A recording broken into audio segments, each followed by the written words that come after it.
Di tengah panasnya konflik dan kesombongan kekuasaan, dunia dikejutkan oleh peristiwa luar nalar yang terjadi di Bandara Internasional Ben Gurion, Israel.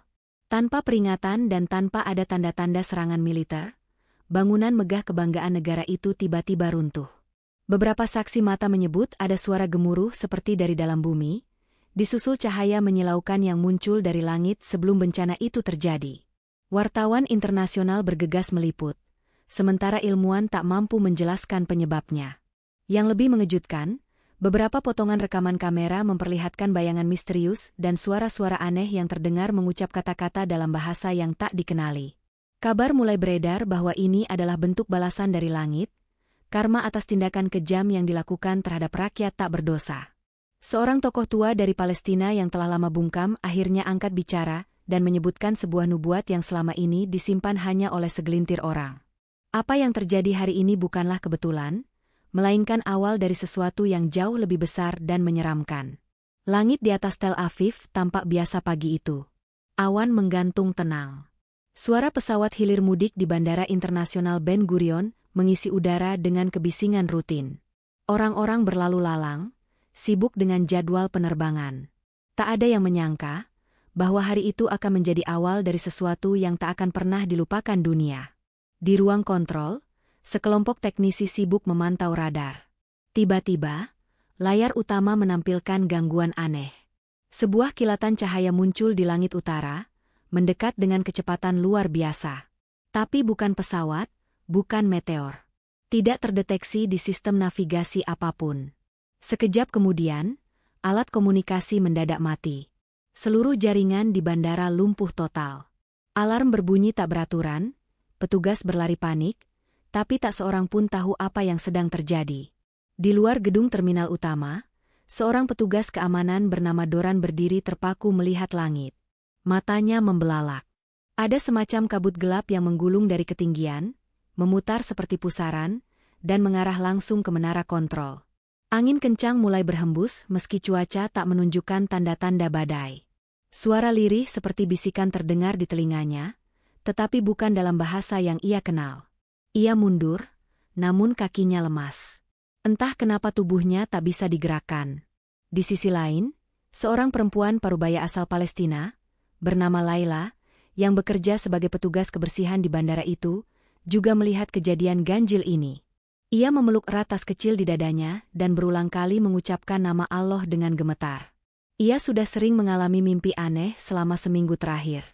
Mimpi tentang cahaya, kehancuran, dan suara anak-anak menangis di antara puing-puing.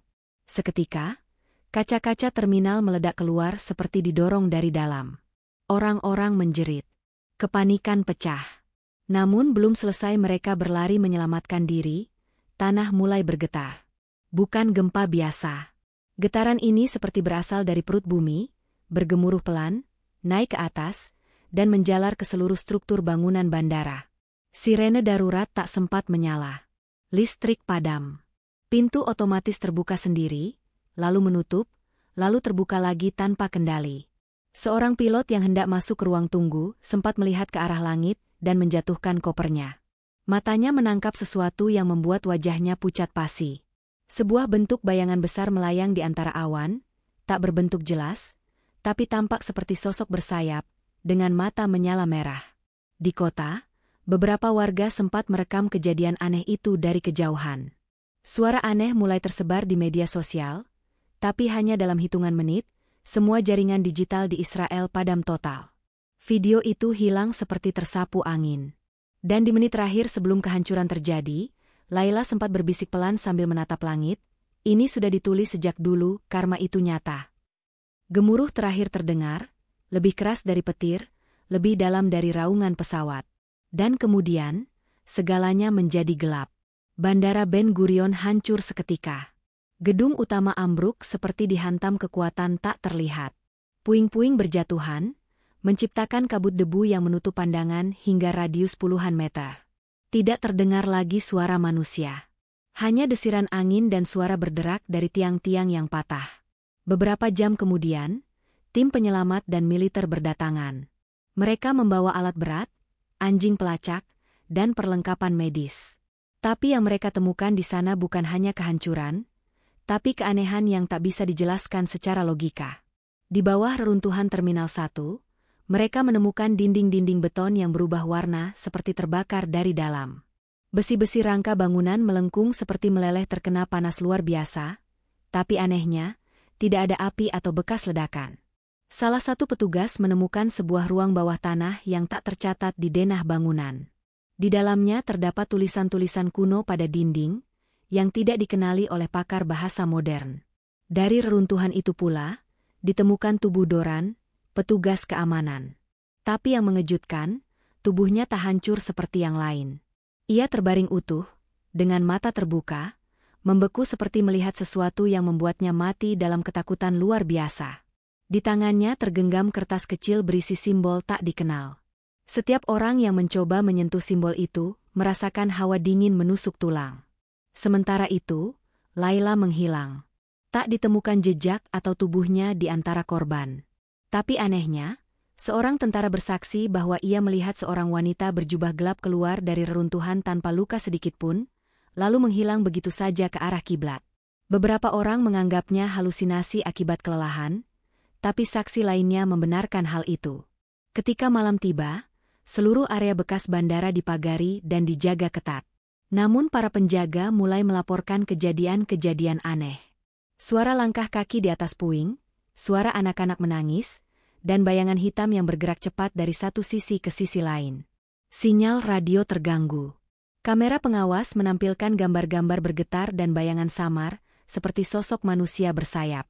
Pemerintah Israel mengeluarkan pernyataan resmi bahwa penyebab kehancuran adalah anomali geologi. Tapi para ilmuwan di dalam negeri sendiri justru menolak pernyataan itu. Mereka diam. Tak satu pun berani berbicara di depan publik. Karena mereka tahu, ini bukan sekadar bencana alam. Keesokan harinya, dunia mulai bertanya.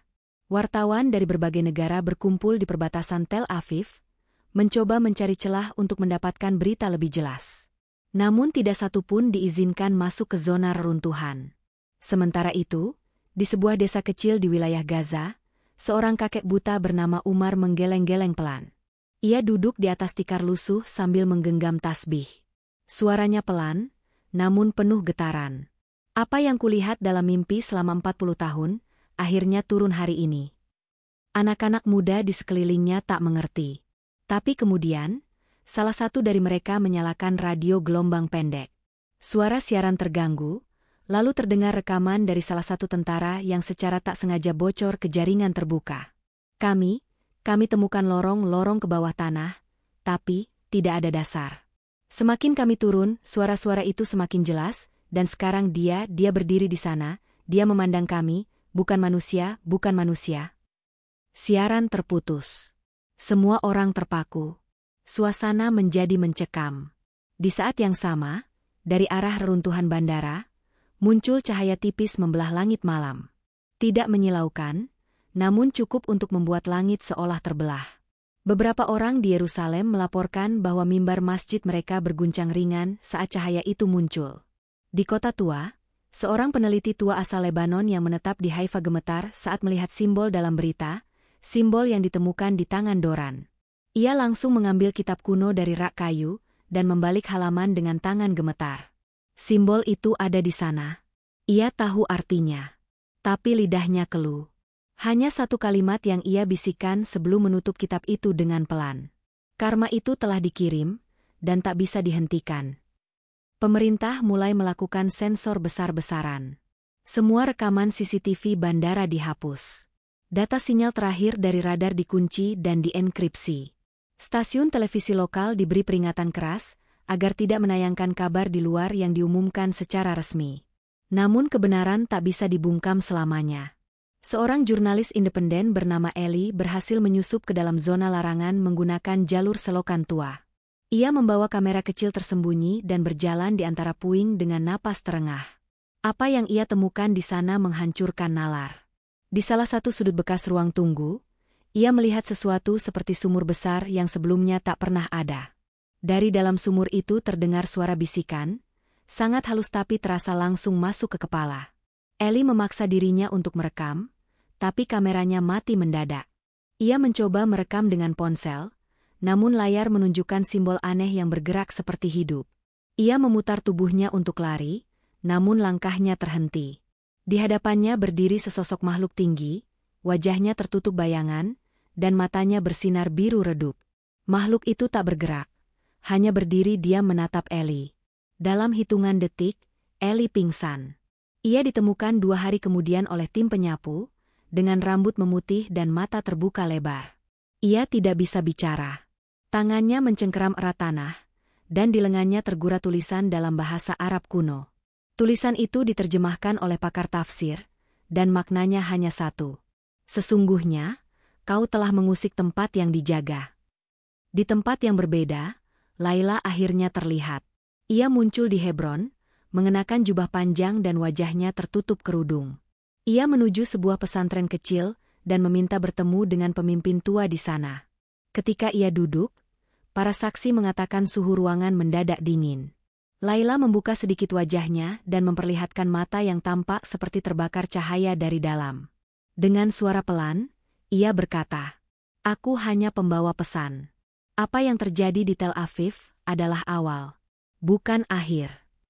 Ia kemudian menyerahkan sebuah batu kecil berwarna merah tua kepada pemimpin pesantren. Batu itu terasa hangat, dan ketika disentuh, terdengar bisikan dari dalamnya. Tidak ada yang berani menyentuh batu itu lebih dari 5 detik. Layla kemudian berjalan pergi. Tak ada yang tahu kemana, tapi sejak saat itu, nama Layla mulai dibicarakan sebagai syahidah, saksi dari kehancuran yang bukan berasal dari dunia ini. 3 hari setelah runtuhnya bandara, Tel Aviv menjadi kota yang berbeda. Bayangan menghilang. Setiap objek yang seharusnya menghasilkan bayangan di bawah sinar matahari, kini tampak datar, tanpa siluet. Fenomena ini membuat ilmuwan kebingungan. Tidak ada penjelasan logis. Bahkan saat matahari bersinar terang, tubuh manusia pun tak memiliki bayangan di tanah. Beberapa warga melaporkan tidak bisa tidur. Mereka merasakan seperti ada yang memperhatikan mereka dari cermin, dari air, bahkan dari lubang kunci. Di malam hari, suara adzan terdengar samar dari arah reruntuhan bandara, padahal tak ada masjid di sana. Orang yang mencoba mendekat mendapati jalan mereka memutar, kembali ke titik semula. Semua ini bukan kebetulan. Semua ini adalah tanda. Hari ke-7 sejak kehancuran. Sebuah fenomena terakhir terjadi.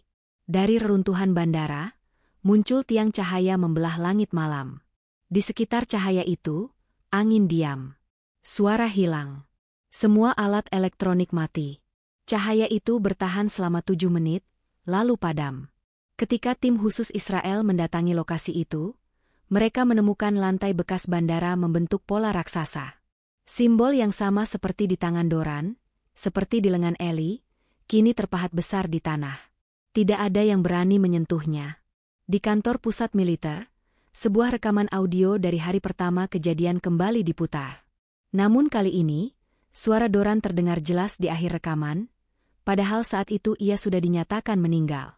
Dengan suara berat, ia berkata, "Kita telah menyentuh sesuatu yang tak boleh dibangunkan dan kini, mata itu terbuka." Cahaya terakhir menyinari langit. Lalu hening. Dunia berubah selamanya.